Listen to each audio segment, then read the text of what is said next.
നമസ്കാരം. നമ്മുടെ ജീവിതത്തിലെ ഏറ്റവും വലിയൊരു ശക്തി എന്താണെന്ന് ചോദിച്ചാൽ അത് നമ്മുടെ സ്നേഹബന്ധങ്ങളാണ്, അല്ലേ? പക്ഷേ ചിലപ്പോഴൊക്കെ നമ്മൾ ഏറ്റവും സ്നേഹിക്കുന്ന ആളുമായിട്ട് പോലും അറിയാതെ ഒരകലം വന്നു പോകാറുണ്ട്. അതെങ്ങനെ സംഭവിക്കുന്നു?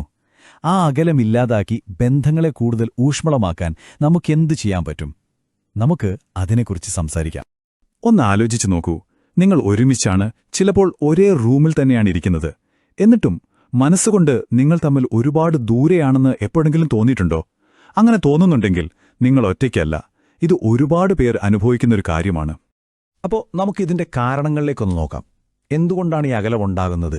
സ്നേഹമൊക്കെ ഉണ്ടായിട്ടും എങ്ങനെയാണ് നമുക്കിടയിൽ അറിയാതെ ഒരു മതിലുപോലെ വന്നു പോകുന്നത്? നമുക്കതൊന്ന് മനസ്സിലാക്കാൻ ശ്രമിക്കാം. ഒരു കാര്യം നമ്മൾ മനസ്സിലാക്കണം. മാറ്റം ജീവിതത്തിന്റെ ഒരു ഭാഗമാണ്. നമ്മൾ ഓരോരുത്തരും വ്യക്തികളെന്ന നിലയിൽ വളരുകയാണ്, മാറുകയാണ്. അപ്പോൾ സ്വാഭാവികമായും നമ്മുടെ ബന്ധങ്ങളും അതിനൊപ്പം വളരണം. അല്ലെങ്കിൽ എന്തുപറ്റും? പണ്ട് ഓക്കെയായിരുന്ന പല കാര്യങ്ങളും ഇന്ന് ഒരുപക്ഷെ അങ്ങനെയല്ലാതായി മാറും. അവിടെയാണ് പ്രശ്നങ്ങൾ തുടങ്ങുന്നത്. പക്ഷേ ഇത് നിങ്ങളുടെയോ നിങ്ങളുടെ പങ്കാളിയുടെയോ മാത്രം കുഴപ്പമല്ല കേട്ടോ. ഇന്നത്തെ ജീവിതം അങ്ങനെയല്ലേ? ഒരുപാട് സമ്മർദ്ദങ്ങളുണ്ട്. ഈ പുറത്തുനിന്നുള്ള പ്രഷറുകൾ നമ്മൾ അറിയാതെ തന്നെ നമ്മുടെ ബന്ധങ്ങളെയും ബാധിക്കാൻ തുടങ്ങും. ഒന്ന് നോക്കിയേ, ജോലിയിലെ ടെൻഷൻ, തീരാത്ത കുടുംബോത്തരവാദിത്തങ്ങൾ, നാട്ടുകാരെന്തു വിചാരിക്കും എന്നുള്ള ചിന്ത, പിന്നെ എപ്പോഴും നമ്മുടെ കയ്യിലിരിക്കുന്ന ഈ ഫോണും, ഇവയെല്ലാം നമ്മുടെ സമയവും എനർജിയും എടുക്കുമ്പോൾ പിന്നെ എവിടെയാ പങ്കാളിക്ക് കൊടുക്കാൻ നേരം, അല്ലേ? സ്വാഭാവികമായും ശ്രദ്ധ കുറഞ്ഞുപോകും. ഈ സമ്മർദ്ദങ്ങളൊക്കെ ഇങ്ങനെ തുടരുമ്പോൾ എന്ത് സംഭവിക്കും?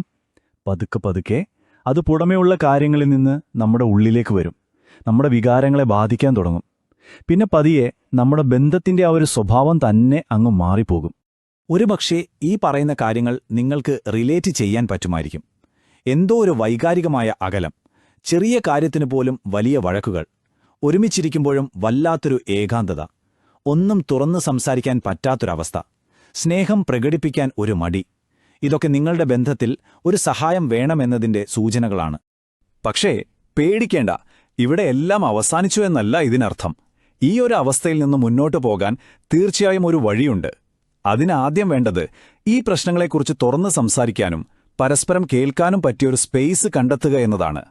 കാരണം ഏതൊരു ബന്ധവും വിലപ്പെട്ടതാണ്. അതിനു വേണ്ടതെന്താണ്? കുറച്ച് പരിഗണന, വളരാനുള്ളൊരു അവസരം, പിന്നെ പരസ്പരം മനസ്സിലാക്കാനുള്ളൊരു മനസ്സ്.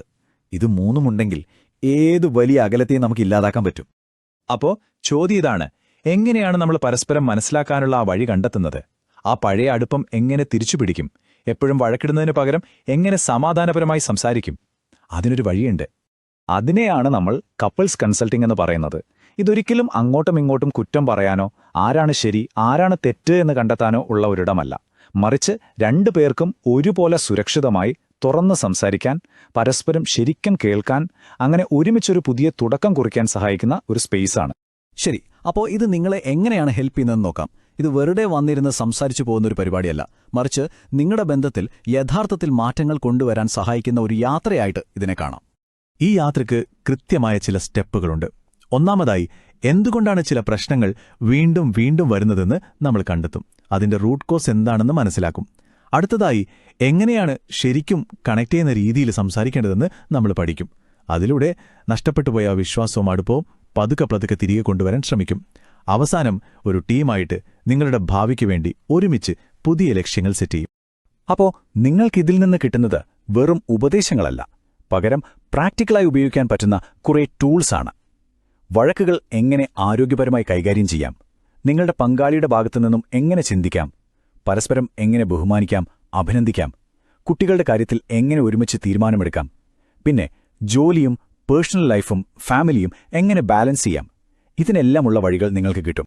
പിന്നെ ഒരു വലിയ തെറ്റിദ്ധാരണയുണ്ട്: എന്തെങ്കിലും വലിയ പ്രശ്നം വന്നാൽ മാത്രമേ കൗൺസിലിങ്ങിന് പോകാവൂ എന്ന്. സത്യത്തിൽ അങ്ങനെയല്ല.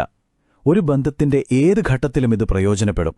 കല്യാണത്തിനു മുൻപ്, അല്ലെങ്കിൽ ജീവിതത്തിലെ പുതിയൊരു ഘട്ടത്തിലേക്ക് കടക്കുമ്പോൾ, അതുമല്ലെങ്കിൽ നിങ്ങളുടെ നല്ല ബന്ധം ഇനിയും മെച്ചപ്പെടുത്താൻ എന്തിനും ഇത് നിങ്ങളെ സഹായിക്കും. ഇവിടെ നോക്കൂ, വിവാഹത്തിന് തയ്യാറെടുക്കുന്നവരാണോ നിങ്ങൾ? അല്ലെങ്കിൽ പുതിയ മാതാപിതാക്കളായതിന്റെ തിരക്കുകളിലാണോ? അതുമല്ലെങ്കിൽ വർഷങ്ങളായി ഒരുമിച്ച് ജീവിച്ച് ഇപ്പോൾ എന്തു ചെയ്യണമെന്നറിയാതെ നിൽക്കുകയാണോ? എന്തിന്, വളരെ മാന്യമായി വേർപിരിയാൻ തീരുമാനിച്ചവർക്ക് പോലും ഈയൊരു സപ്പോർട്ട് വളരെ ഹെൽപ്ഫുൾ ആകും. അപ്പോൾ എന്താണ് ഇതിന്റെ എല്ലാം ഒരു ഔട്ട്കം? വെറുതെ അഡ്ജസ്റ്റ് ചെയ്ത് ജീവിച്ചു തീർക്കുന്ന ഒരു അവസ്ഥയിൽ നിന്ന് ഒരുമിച്ച് സന്തോഷത്തോടെ വളരുന്ന ത്രൈവ് ചെയ്യുന്ന ഒരു ബന്ധത്തിലേക്ക് നിങ്ങൾക്ക് മാറാൻ കഴിയും. അതായത് എപ്പോഴും ഒരു പ്രതിസന്ധിയിൽ പെട്ട പോലെ വല്ലാത്തൊരു ഭാരവുമായി ഒറ്റയ്ക്ക് മുന്നോട്ടു പോകുന്ന ആ ഒരു അവസ്ഥയിൽ നിന്ന് ഒരുമിച്ച് കാര്യങ്ങൾ തീരുമാനിക്കുന്ന, പരസ്പരം താങ്ങും തണലുമാകുന്ന, സന്തോഷത്തോടെ മുന്നോട്ടു പോകുന്ന ഒരു ജീവിതത്തിലേക്ക്. അതാണ് ആത്യന്തികമായ ലക്ഷ്യം. ഏറ്റവും പ്രധാനപ്പെട്ട ഒരു കാര്യം നിങ്ങൾ ഓർക്കണം. ഈ യാത്രയിൽ നിങ്ങൾ തനിച്ചല്ല. ഒറ്റയ്ക്ക് ഇതിനൊരു പരിഹാരം കാണാൻ ശ്രമിക്കേണ്ട. ശരിയായ പിന്തുണ കിട്ടിയാൽ ഏത് ബന്ധത്തെയും നമുക്ക് വീണ്ടും നല്ല വഴിയിലേക്ക് കൊണ്ടുവരാൻ സാധിക്കും. അപ്പോ നിങ്ങളുടെ ബന്ധത്തിന് വേണ്ടി ഇങ്ങനെയൊരു ചുവടുവെപ്പ് നടത്താൻ നിങ്ങൾ തയ്യാറാണെങ്കിൽ ഇതാണതിന് പറ്റിയ സമയം. കൂടുതൽ കാര്യങ്ങൾ അറിയണമെന്നുണ്ടെങ്കിൽ ഈ കാണുന്ന നമ്പറിൽ വിളിക്കാം, അല്ലെങ്കിൽ വെബ്സൈറ്റ് നോക്കാം. ഒന്നോർക്കുക, നിങ്ങൾ ഒരുമിച്ചെടുക്കുന്ന ഈ ഒരു തീരുമാനം നിങ്ങളുടെ ഭാവിയുടെ സന്തോഷത്തിനു വേണ്ടിയുള്ള ഏറ്റവും വലിയൊരു ഇൻവെസ്റ്റ്മെന്റ് ആയിരിക്കും.